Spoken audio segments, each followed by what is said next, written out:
Saddledam, which as the name suggests is basically on what we'd term a saddle back at home on the hilltops between two slightly high points in the landscape.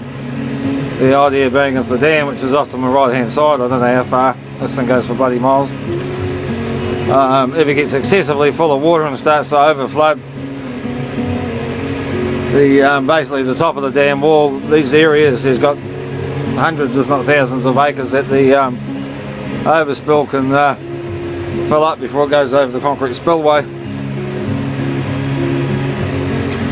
Also off to our left, Emerald and is down there in Springshire off up ahead somewhere.